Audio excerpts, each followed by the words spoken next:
नमस्कार, आप देख रहे हैं पंजाब केसरी टीवी चंडीगढ़ और मैं हूं विवेक शर्मा।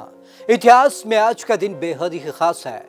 आज ही के दिन आईएनएस विक्रांत को भारतीय नौसेना में शामिल किया गया था और 1971 के भारत पाकिस्तान युद्ध में इसी आईएनएस विक्रांत ने पाकिस्तान को उसकी औकात दिखा दी थी और आज ही के दिन शिकागो अमेरिका का शहर बना था। तो चलिए इतिहास में आपको दिखाते हैं कि आज के दिन क्या अहम पल इतिहास में दर्ज हैं। नौसेना में शामिल हुआ आईएनएस विक्रांत। देश का पहला विमान वाहक पोत है आईएनएस विक्रांत। 1971 की जंग में पाकिस्तान के दांत किए थे खट्टे। आईएनएस विक्रांत को मिले थे 2 परमवीर और 12 वीर चक्र।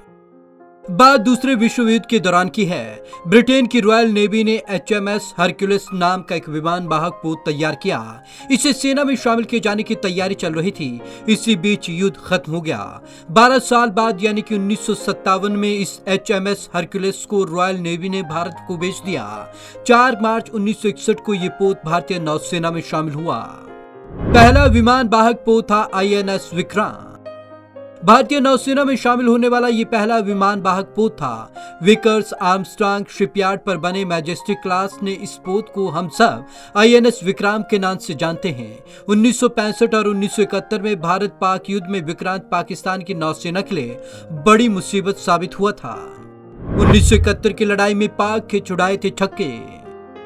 1965 के युद्ध में पाकिस्तानी सेना ने दावा किया कि उसने विक्रांत को डुबो दिया, जबकि उस वक्त वह कुछ तब्दीलियों के लिए मुंबई में नौसेना की शिपयार्ड में खड़ा था। 1971 के युद्ध में विक्रांत से जुड़े अधिकारियों को 2 महावीर चक्र और 12 वीर चक्र मिले थे।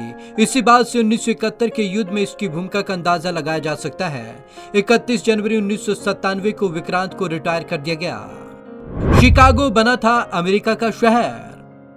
न्यूयॉर्क और लॉस एंजलिस के बाद शिकागो अमेरिका का तीसरा सबसे ज्यादा आबादी वाला शहर है। आज ही के दिन 1837 में इसे शहर का दर्जा मिला। अगस्त 1833 में शिकागो की आबादी महज 2000 के आसपास थी। 7 साल के अंदर ये 4000 के पार पहुंच गई।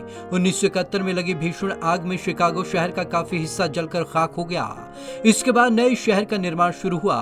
नए शिकागो में लकड़ी की इमारतों की जगह इस्पात और पत्थरों की इमारतों ने ले ली। 1885 में यहाँ बनी बहुमंजिला इमारत को दुनिया की पहली बहुमंजिला इमारत माना जाता है। रॉबर्ट मुगाबे बने थे जिम्बाब्वे के प्रधानमंत्री। 1980 में आज ही के दिन रॉबर्ट मुगाबे ने चुनाव में भारी जीत हासिल की थी और वे जिम्बाब्वे के पहले अश्वेत प्रधानमंत्री बने थे। चुनाव से महज 6 हफ्ते पहले ही मुगाबे 10 साल का निर्वासन काटकर देश लौटे थे।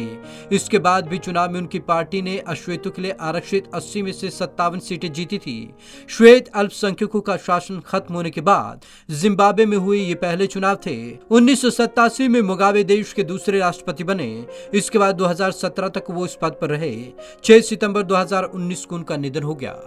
Bureau report Punjab Kesari TV Chandigarh. तो आज ही के दिन जिम्बाब्वे के प्रधानमंत्री बने थे रॉबर्ट मुगाबे और उन्होंने लंबे समय तक अपने देश के लिए अपनी कार्य सेवाएं दी और इस तरह उनका नाम भी जिम्बाब्वे के इतिहास में हमेशा के लिए जाना जाता है।